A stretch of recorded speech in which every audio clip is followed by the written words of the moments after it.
Welcome to the SM Academy GK YouTube channel. Subscribe now and press the bell icon. চলো শুরু করা যাক আজকের ক্লাসটি।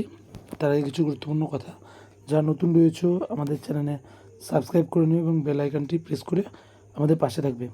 দেখো, আজকে আমরা মুঘল সাম্রাজ্যের সেকেন্ড ক্লাস অর্থাৎ দ্বিতীয় ক্লাসে আরও কিছু গুরুত্বপূর্ণ প্রশ্ন আলোচনা করব, যেগুলি বহুবার পরীক্ষায় দেখা গেছে।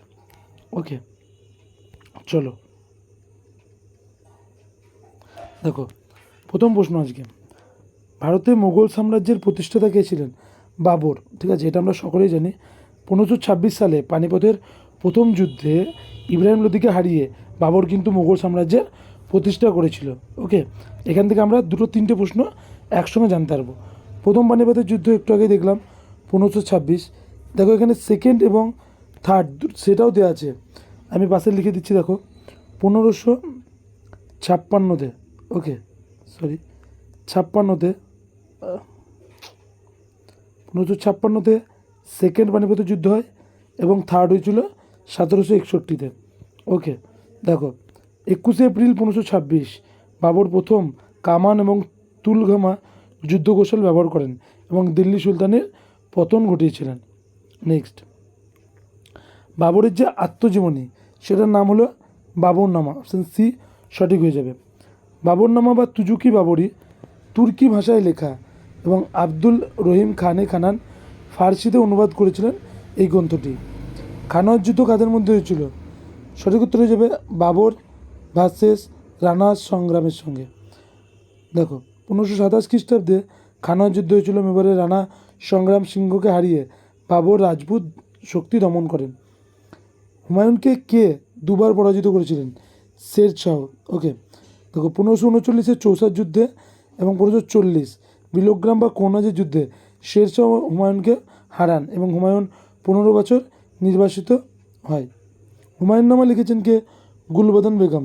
দেখো হুমায়ুনের বোন গুলবদন বেগম আকবরের অনুরোধ ফার্সি ভাষায় লেখেন এবং মোগল হারামের গুরুত্বপূর্ণ দলিল।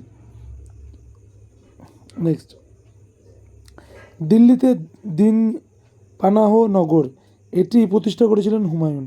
ওকে, হুমায়ুন দিল্লিতে নতুন রাজধানী দিন পানাহ বা পুরানা কিল্লা তৈরি করেন এবং শেরশাহ পরে দখল করেন। হুমায়ুন কত সালে সিংহাসন পুনরুদ্ধার করেছিলেন? 1555 সালে। পারস্যের সাহায্যে সিকান্দার সুরিকে হারিয়ে 1555 সালে তিনি দিল্লি দখল করেন এবং 1556-তে সিঁড়ি থেকে পড়ে মৃত্যু হয়ে যায় হুমায়ুনের। বাবরের সমাধি কোথায় অবস্থিত? কাবুলে অবস্থিত। দেখো, বাবরের প্রথম আগ্রায় কবর দেওয়া হয় এবং পরে ইচ্ছা অনুযায়ী কাবুলের বাগি বাবরে সমাধিস্থল করা হয়েছে। শেরশাহর আসল নাম কি? সঠিক উত্তর হয়ে যাবে ফরিদ। ওকে, ফরিদ খা বিহারের শাসক বাহার খা লোহানি তাকে শের খা উপাধি দেন। দিল্লি জয় করে শেরশাহ হন তিনি। দেখো নেক্সট, পানিপথের দ্বিতীয় যুদ্ধ 1556 সাল 5ই নভেম্বর এবং 13 বছর আকবর হিমুকে হারান এবং মোগল শাসন পাকা হয়। ওকে, আকবরের রাজস্বমন্ত্রী কে ছিলেন?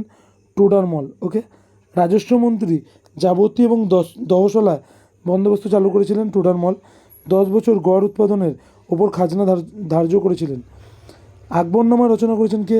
আবুল ফজল। ইম্পর্টেন্ট প্রশ্ন, আবুল ফজল 3 খণ্ডে আকবরনামা লেখেন। তৃতীয় খণ্ডটাই আইনে আকবরী এবং আকবরের শাসন ব্যবস্থার দলিল। দিন-ই-ইলাহি প্রবর্তন করেছিলেন কে? আকবর 1582 সালে এবং এটি একটি ধর্ম নয়, সুলিকুল নীতির উপর ভিত্তি করে নৈতিক আদর্শ। বীরবল ছাড়া কেউ এটি গ্রহণ করেনি। তাহলে এখান থেকে আমরা দুটো প্রশ্ন জানতে পারলাম। এক, দিন-ই-ইলাহি প্রবর্তক হচ্ছে আকবর।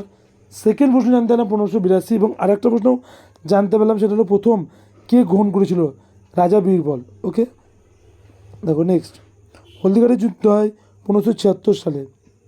18 জুন 1576 সালে মানসিংহের নেতৃত্বে মোগল বাহিনী মেবারের জন্য রানা প্রতাপকে হারান এবং কিন্তু প্রতাপ বশ্যতা স্বীকার করেননি।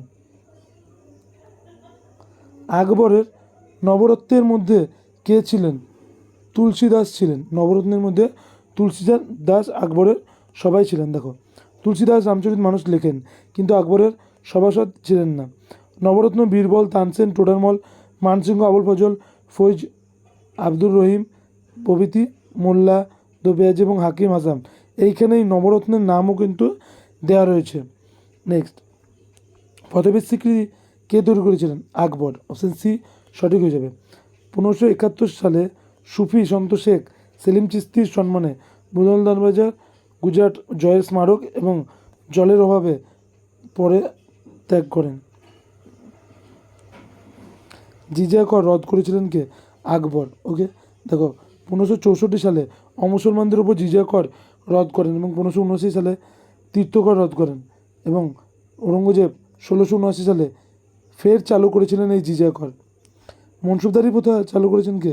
আকবর মনসুবদারি প্রথা চালু করেছিলেন। মনসব মানে হলো পদ বা পদমর্যাদা। 10 থেকে 10,000 পর্যন্ত মনসব ছিল, সামরিক বেসামরিক পদ একসাথে।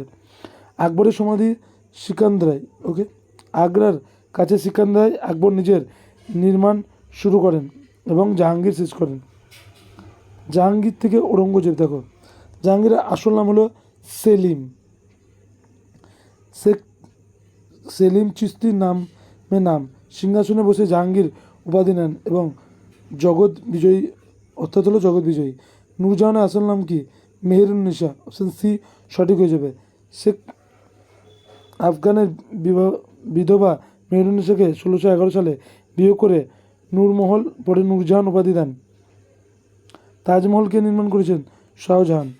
দেখো 1632 থেকে 1653 শ্রী মুমতাজ মহলের স্মৃতিতে আগ্রায় যমুনা নদীর তীরে প্রথম স্থাপিত ওস্তাদ আহমেদ লাহোরি এর প্রধান স্থপতি। শাহজাহানের রাজত্বকালকে কী যুগ বলা হয়? স্থাপত্যর স্বর্ণযুগ বলা হয়। তাজমহল, লালকেল্লা, জমা মসজিদ, ময়ূর সিংহাসন, মুঘল সাম্রাজ্যের চূড়ান্ত উৎকর্ষ লাভ। ময়ূর সিংহাসন কে তৈরি করেছিলেন? শাহজাহান তৈরি করেছিলেন। কোহিনূর হীরা বসানো ছিল এবং 1739 সালে নাদির শাহ এটি পারস্যে নিয়ে পালিয়ে যান। ঔরঙ্গজেব রাজত্বকালে কোন বিদ্রোহ হয়নি? সিপাহী বিদ্রোহ হয়নি। অপশন ডি সঠিক হয়ে যাবে। সিপাহী বিদ্রোহ 1857 সালে ঔরঙ্গজেব মারা যান 1700 সাথে। বাকি 3টে বিদ্রোহ তার আমলেই হয়েছিল। ঔরঙ্গজেব কোন বাদ্যযন্ত্র নিষিদ্ধ করেন? এখানে যতগুলি অপশন রয়েছে সবগুলি। ইসলামের কঠোর অনুসারী হয়ে দরবারে গান বাজনা ছবি আঁকা নিষিদ্ধ করেন। নিজে কোরআন নকল করে জীবিকা নির্বাহ করতেন। বিবিকা মাকবারা কোথায় অবস্থিত? সঠিক উত্তর হয়ে যাবে ঔরঙ্গাবাদ। ঔরঙ্গাবাদে অবস্থিত বিবিকা মাকবারা।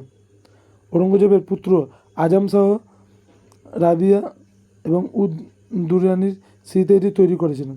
দক্ষিণাত্যের তাজ বলা হয় এটাকে। বিবিকা মাকবারা হলো দক্ষিণাত্যের তাজ। মারাঠা শক্তি উত্থান কার আমলে হয়েছিল? ঔরঙ্গজেবের আমলে। ঔরঙ্গজেবের দাক্ষিণাত্য নীতির ফলে শিবাজির নেতৃত্বে মারাঠা শক্তি বড় এবং 25 বছর দাক্ষিণাত্য যুদ্ধ করে মুঘল সাম্রাজ্য দুর্বল হয়ে পড়ে। শেষ মুঘল সম্রাট কে ছিল? বাহাদুর শাহ জাফর। বাহাদুর শাহ জাফর 1857 সালে মহাবিদ্রোহের নামমাত্র নেতা ছিলেন। বিদ্রোহ ব্যর্থ হলে ব্রিটিশরা তাকে রেঙ্গুনে নির্বাসন করেন এবং 1862 সালে মৃত্যু হয় এবং মুঘল সাম্রাজ্যের আনুষ্ঠানিকভাবে পতন হয়েছিল। দেখো পানিপথের যুদ্ধ, ওকে 3টে যুদ্ধ 30 সেকেন্ডে মুখস্থ হয়ে যাবে। 1526, 1556, 1761। ওকে, আমরা এগুলো এক্সট্রা ইনফরমেশন রাখছি দ্য SM একাডেমির তরফ থেকে। আকবর ভার্সেস ঔরঙ্গজেব। সুলিকুল নীতি আকবর এবং জিজিয়া কর ঔরঙ্গজেব নীতি ঠিক করেছিল।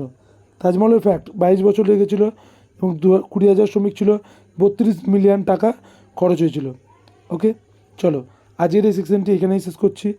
যারা নতুন আছো চ্যানেলটি সাবস্ক্রাইব করে আমাদের পাশে থাকবে এবং এই PDF-গুলি ফ্রিতে পেতে আমাদের টেলিগ্রাম যুক্ত হয়ে যাও এবং টেলিগ্রামের লিঙ্ক ইউটিউবের বায়োতে পেয়ে যাবে।